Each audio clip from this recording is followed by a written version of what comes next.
Chikkus welcome back to my channel stories of Chikkus. അപ്പോൾ ഇന്നത്തെ video എന്ന് വെച്ചാൽ ഇന്നൊരു ഇഫ്താർ സ്പെഷ്യൽ ബീഫ് ബിരിയാണി വ്ളോഗാണ്. അപ്പോൾ കുറേ നാളായി വിചാരിക്കുന്നത് ബിരിയാണി ആക്കുന്നത് ചിക്കൻ ബിരിയാണി വേണ്ട മാറ്റി പിടിക്കുന്നത് വെച്ച് ബീഫ് ബിരിയാണി ആക്കുന്നത് വെച്ചു. അപ്പോൾ ഇന്നത്തെ വീഡിയോ എന്ന് വെച്ചാൽ ബീഫ് ബിരിയാണി ഉണ്ടാക്കാണ്. ഒരു ഇഫ്താർ റംദാൻ ഇഫ്താർ സ്പെഷ്യലാണ്.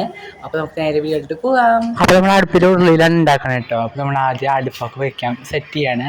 അപ്പോൾ ചിരട്ടയൊക്കെ വെച്ച് സെറ്റ് ചെയ്തു. അങ്ങനെ ചട്ടിയിൽ വെളിച്ചെണ്ണ, ഇഞ്ചി, വെളുത്തുള്ളി കരിഞ്ഞതിട്ടു. പിന്നെ അതിന് നന്നായി ഇളക്കി കുറച്ച് നേരം വെയിറ്റ് ചെയ്യണം. അതിന് സബോള നമ്മൾ നന്നാക്കി വെച്ചിട്ടുണ്ട്.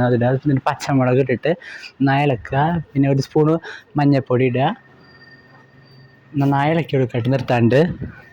അത് കഴിഞ്ഞിട്ട് ഒരു സ്പൂൺ ഉപ്പിടുക, നന്നായി ഇളക്കി കൊടുക്കുക. മല്ലിപ്പൊടി, മുളക് പൊടി, ഒരു സ്പൂൺ മല്ലിപ്പൊടി, ഒരു സ്പൂൺ മുളക് പൊടി, എന്നിട്ട് വീണ്ടും നന്നായി ഇളക്കി കൊടുക്കുക. അത് കഴിഞ്ഞിട്ട് ഒരു സ്പൂൺ ഗരം മസാല ഇടുക. ഒരു സ്പൂണിൽ നമ്മൾ 3 സ്പൂൺ ഇട്ടു കേട്ടോ. സോറി, ഒരു സ്പൂണിൽ 3 സ്പൂൺ ഗരം മസാലയാണ് ഇടേണ്ടത്. എന്താണ് ഇളക്കി കൊടുക്കുക.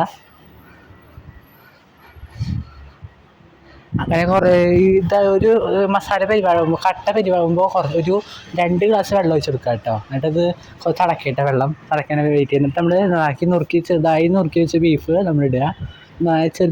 കുനുകുനാന്ന് ചെറുതായി കുഞ്ഞു കഷ്ടമായിട്ട് ബീഫ് ഞങ്ങൾ ചെയ്തിട്ട് നുറുക്കിയത് കടയിൽ വെച്ച് കുറച്ച് വലുതായിട്ട് തന്നത് ഞങ്ങൾ വീണ്ടും വീട്ടിലെത്തിട്ട് നുറുക്കിയിട്ടു. എന്നിട്ട് നന്നായി ഇളക്കുക. ഉരുളിയിലാണ്. അപ്പോൾ നമ്മൾ ചട്ടികൊക്കെ ഇട്ട് വെച്ച് നന്നായി ഇളക്കുക. അപ്പോൾ തിളയ്ക്കാൻ തുടങ്ങിയിട്ടുണ്ട്. അപ്പോൾ അങ്ങനെ അടച്ചിട്ട് പുകയൊക്കെ വരുന്നെങ്കിൽ അടയ്ക്കുക, അല്ലെങ്കിൽ ആ പുക മണം അതിൽ വരും. എന്നിട്ട് ഒരു സ്പൂൺ കുരുമുളക് ഇടുക കേട്ടോ. ഒരു സ്പൂൺ 2 സ്പൂണൊക്കെ ഇടുക. നിങ്ങൾ 2 സ്പൂൺ ഇട്ടിട്ട് നിങ്ങളുടെ എരിവിനനുസരിച്ചിടുക. ഇനി ഒക്കെ അവിടെ പരിപാടികളൊക്കെ കഴിഞ്ഞു. ഇനി എന്താണെന്ന് വെച്ചാൽ ഇനി വലിയ ഉപ്പിൻ്റെ പോരായ്മ ഉണ്ടെങ്കിൽ ഉപ്പ് ചിലപ്പോൾ നല്ല ഞങ്ങൾ ഉപ്പ് കുറവായിരുന്നു. അപ്പോൾ ഞങ്ങൾ 1 സ്പൂൺ കൂടി ഉപ്പ് ഇട്ടുണ്ട്. അത് ഞാൻ ഇത് കാണിച്ചിട്ടില്ല. അപ്പോൾ നിങ്ങൾ 1 സ്പൂൺ ഉപ്പ് ഇടുക. ഉപ്പിന് പോരായ്മ ഉണ്ടെങ്കിൽ ഇട്ടാൽ മതി. എന്നിട്ട് അത് കഴിഞ്ഞിട്ട് നമ്മുടെ ഒക്കെ കഴിഞ്ഞു. അത് ഞാൻ അതടിച്ച് അടച്ച് വയ്ക്കുക. എന്നിട്ട് നന്നായിട്ട് ബീഫ് നന്നായി കുറച്ചുകൂടി കുറുകേണ്ട രീതിയിലാണ് ഞങ്ങൾ ബീഫ് ബിരിയാണി കാരണം കുറച്ച് ചാറ് വേണം. അപ്പോൾ അങ്ങനെയാണ്, അല്ലെങ്കിൽ ഡ്രൈ ആക്കാൻ പറ്റും. ഇതിപ്പോൾ ബിരിയാണിക്ക് ഇങ്ങനെ കുറച്ച് ചാറുള്ള കാരണം ചാറാക്കി എടുക്കും. അപ്പോൾ നമ്മുടെ ബീഫ് കറി സെറ്റ് ആയിട്ടുണ്ട്. നമ്മൾ ഉരുളിയിലൊക്കെ വെച്ചിട്ട് നന്നായിട്ടുണ്ട്. കാണിച്ചു തരാം, കണ്ട സൂപ്പറായിട്ടുണ്ട്. ഡ്രൈ ആയിട്ടുള്ള കറി പോലെയൊക്കെ ഇരിക്കുന്നുണ്ട്. നല്ല ടേസ്റ്റ് ഉണ്ട്. അപ്പോൾ നമ്മൾ നെക്സ്റ്റ് ബിരിയാണിയുടെ പരിപാടിയാണ് നോക്കേണ്ടത്. അപ്പോൾ നമ്മളിത് ബിരിയാണി അരി എടുത്തിട്ടുണ്ട്. 1 കിലോയുടെ ബിരിയാണി അരി ഞങ്ങൾ എടുത്തേക്കുന്നത്. അപ്പോൾ നമ്മൾ വെള്ളത്തിലൊക്കെ മുക്കി വെച്ചിട്ട് എടുത്തു. കുറച്ച് നേരം വെള്ളത്തിൽ പിടിക്കാൻ വേണ്ടി എടുത്തു. എന്നിട്ട് അതിൽ കുക്കറിലൊക്കെ ഇട്ടു ബിരിയാണി അരി വേവിക്കാൻ വേണ്ടിയിട്ട്. അത് കഴിഞ്ഞിട്ട് ഒരു ഗ്ലാസ്സിൽ നാരങ്ങ നീര് ഇട്ടിട്ട് അതിൽ പൈനാപ്പിൾ എസൻസ് ഒഴിച്ചു. ബിരിയാണി അരി ഇട്ട് വെച്ച പാത്രത്തിൽ നമ്മളത് ഒഴിച്ചു. അത് കഴിഞ്ഞിട്ട് 1 സ്പൂൺ ഉപ്പിട്ടു. 1 സ്പൂണ് 2 സ്പൂൺ 3 സ്പൂൺ ഉപ്പിട്ടു. അത് കഴിഞ്ഞിട്ട് നമ്മൾ മറ്റേ ഗ്രാമ്പു കറുവപ്പട്ടൊക്കെ ഇട്ടു. അത് കഴിഞ്ഞിട്ട് മഞ്ഞൾപ്പൊടി ബിരിയാണി അരിക്ക് മഞ്ഞ കളർ വേണ്ടി മഞ്ഞൾപ്പൊടി ഇട്ടു. നമ്മൾ 2 സ്പൂൺ മഞ്ഞൾപ്പൊടി കൂടുതലിട്ട ചോയ വരും. അത് കഴിഞ്ഞിട്ട് നമ്മൾ ചീഞ്ചട്ടിയിൽ മുന്തിരി അണ്ടിപ്പരിപ്പൊക്കെ ഇട്ട് നന്നായി ഇളക്കാണ്. നെയ്യൊക്കെ ഇട്ട് ഫസ്റ്റ് നെയ്യിലിട്ട് ഇളക്കാണ്. അത് കഴിഞ്ഞിട്ട് നമ്മൾ സബോള ഇട്ട് നന്നായി ഇളക്കാണ് കേട്ടോ. എന്നിട്ട് സബോള ആ അണ്ടിപ്പരിപ്പ് മുന്തിരി ഇടുകയാണ് ഓരോന്നോരോന്നായിട്ട്. അത് കഴിഞ്ഞിട്ട് മല്ലിയില നല്ല ഫ്ലേവറാണ്, നിങ്ങൾക്ക് എല്ലാവർക്കും അറിയില്ല. അത് നന്നായി മല്ലിയില കുറച്ചധികം കിട്ടോ. എന്നിട്ട് ഇതിനെ ഇടുക.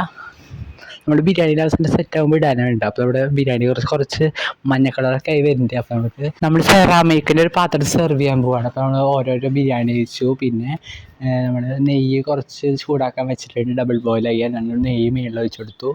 അതായത് നമ്മൾ അണ്ടിപ്പരിപ്പ് മുന്തിരി മല്ലിയിലൊക്കെ ഇട്ട് നമ്മൾ ചെയ്ത് വെച്ചു. അത് മേളിലേക്ക് വെച്ചു. പിന്നെ വീണ്ടും ബിരിയാണി അരി ഒഴിച്ചു. അതിന് മേളിൽ നിന്ന് വീണ്ടും നെയ്യിൻ്റെ ഒഴിച്ചു. അതിന് മേളിൽ വീണ്ടും ബിരിയാണി അരി ഒഴിച്ചു. നമ്മൾ വാർത്ത് വെച്ച് ബിരിയാണി അരി ഒഴിച്ചു. കളറൊക്കെ അത്യാവശ്യമായിട്ടുണ്ട്, മഞ്ഞ കളർ കേട്ടോ.